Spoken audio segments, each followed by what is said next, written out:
Middlesex, Ms. Fago.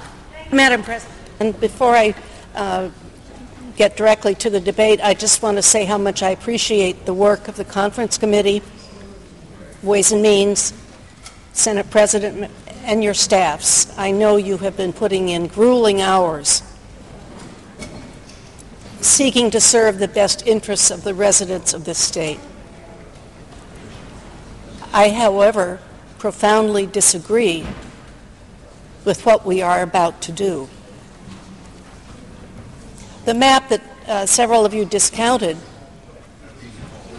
is only a projection based on news stories and reports of other possible proposals, things that might go forward. It shows a kind of projected build-out, if you will. But based on the experience of other states, casinos expand. And driven by ever-increasing need for revenue, the states change their rules and allow more gaming opportunities. This has happened in my home state of Illinois, which is in very serious fiscal trouble and is now going to be allowing gaming opportunities at truck stops.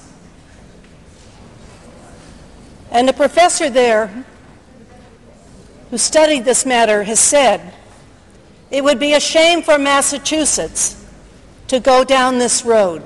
Massachusetts, where our freedoms began, our democracy began, is going to lose its economic freedom. And that has happened time and time and time again in other states. This is from a Boston Globe story.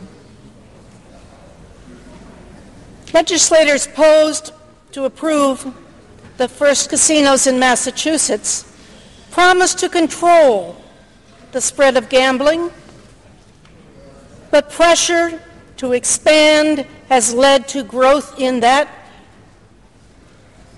in slot machines, video gaming terminals, and other new casinos in nearly every state that has recognized and legalized gaming. It is a corrupt industry, and it will corrupt us. It already has, to some degree, in our legislative process. And the product of that, from the Conference Committee bill, is a patchworked document filled with mistakes, math that doesn't add up. And I don't know what the process is if we vote on a bill that has so many mistakes in it. What happens when those mistakes become legal? What's the outcome from that? If the revenues from the gambling that's going to be distributed among various funds adds up to over 100%, what kind of math is that? There are serious flaws in this bill.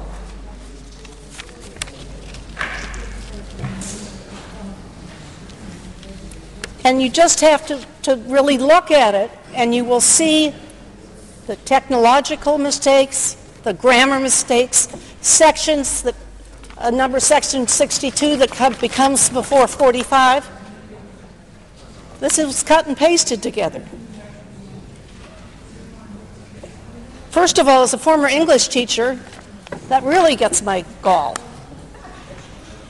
But we're going to pass a law that we will show to the public, and they'll say, a fifth grader could do better than this. I plan to vote against this. I'm probably on the losing side. But I can go home to my district and hold my head up and explain to them that I didn't want to face the possibility of a new casino in the future abutting my district, or abutting yours, or abutting yours. And then those abutting communities, which have no voice whatsoever in any of this, despite the best principles of rational land use regional planning, will have to deal with the traffic, the crime, and the transportation infrastructure. and the loss of jobs in small businesses. And that's why I'm going to have to vote against this, despite the best efforts of many people in here who I respect and admire greatly. Thank you. Madam President.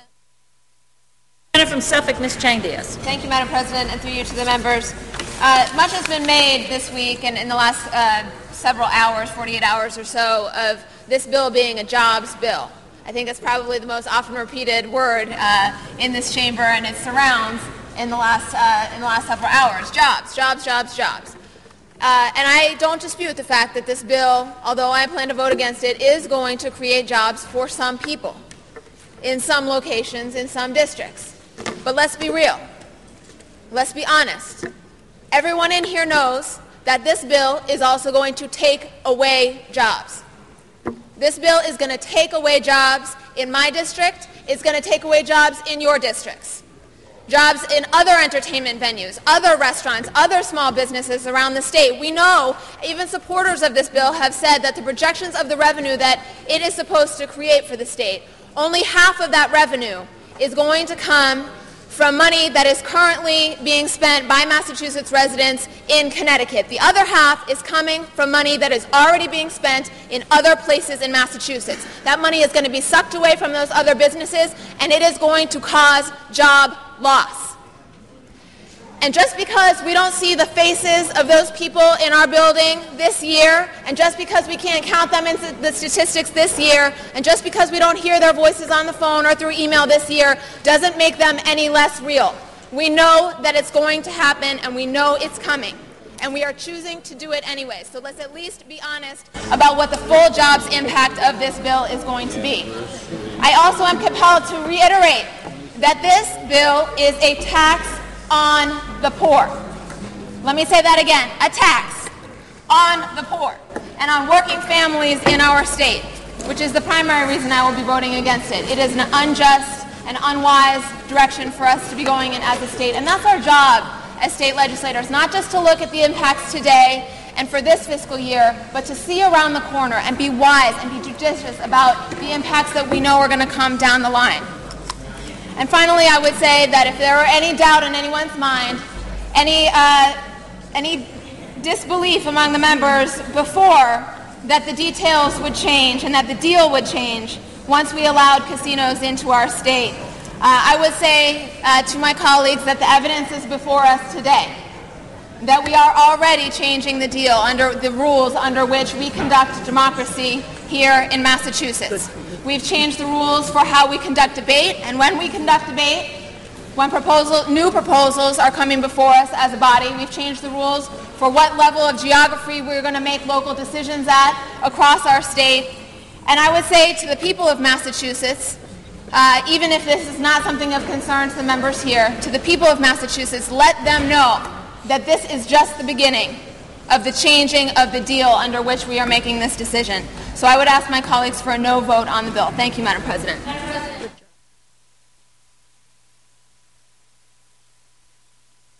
From Worcester and Middlesex, Ms. Flanagan. Thank you, Madam President. I rise in support of this conference report, and I hope my colleagues will do the same. There are many provisions that we've talked about with regards to this conference report, the last two conference reports that we've spoken about in this chamber, and quite frankly, the business that we do in this chamber all year long. Suffice it to say that sometimes things change.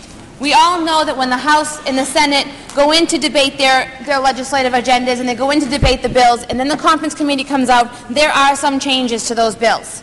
We all know that this has happened. This has been a historical thing that's happened in these two bodies. This is happening now. I don't feel as though we are being unrealistic, nor that we are being blinded by the fact that this gaming bill has changed a little bit since it's come from conference committee. I am proud of this bill, and to specifically talk about the public health and gambling problems that we face here in Massachusetts. The truth of the matter is, no matter where people are gambling, whether it's Nevada, whether it's Atlantic City, whether it's Foxwoods in Connecticut or Twin Rivers, we're dealing with the ramifications of those addictions in Massachusetts, and we're paying the cost of that. And that cost goes on to every single taxpayer in the state of Massachusetts. Under this legislation, we have the ability for the $5 million assessment on the casino operators as well as a percentage of the revenue. That's going to help us combat this addiction problem. And we've had this addiction debate time and time again, and I will say that not everyone who attends events that are at the casinos or who goes down to Twin River or who goes to wherever they want are addicts. But the truth of the matter is, at some point in time, they come home. They come home and their families are affected, their jobs are affected, and quite frankly, sometimes with those addictions, their jobs are lost. They're lost due to the addiction. And we don't have the gambling in Massachusetts that we're talking about right now. So suffice it to say, they're still going other places to do it. We're not going to stop them. The only thing that we can do as a state and as a Commonwealth to protect the 6 million people that we have is to provide the services that are necessary that we are already dealing with. I hope that this legislation passes, and I think that the people of Massachusetts, especially those that are in my district, are looking forward to having a compromise and the companies come to Massachusetts, and I think we're going to move Massachusetts forward. Thank you. From Middlesex and Worcester, Mr. Eldridge. Thank you, Madam President. I rise in opposition to this bill, and I want to highlight some of the reasons why. Some of them I do want to comment on the gentlelady from Leominster's comments. Now, of course, this body today and yesterday is looking at conference committee reports that is in some way or form a compromise between House and Senate bills. But what is distinctly different and why I think this bill is particularly bad compared to some of the other conference committee reports we were considered yesterday or today is that generally the conference committee reports have been a compromise that have not had some significant changes in the bills. This bill is a radical change from the Senate bill that passed before this body. To add 2 slot machines to allow for 5 gambling locations in Massachusetts is a radical increase in gambling in Massachusetts, and of course that doesn't count the 2 gambling locations that will be established once Native American tribes acquire land and trust. So what we're really talking about here is 7 places of gambling across Massachusetts. Now, the slot machines at the racetracks, it's important to remember what we're considering here is 1,250 or 1,000 slot machines at each of these locations. That's an extreme increase in gambling activity in Massachusetts.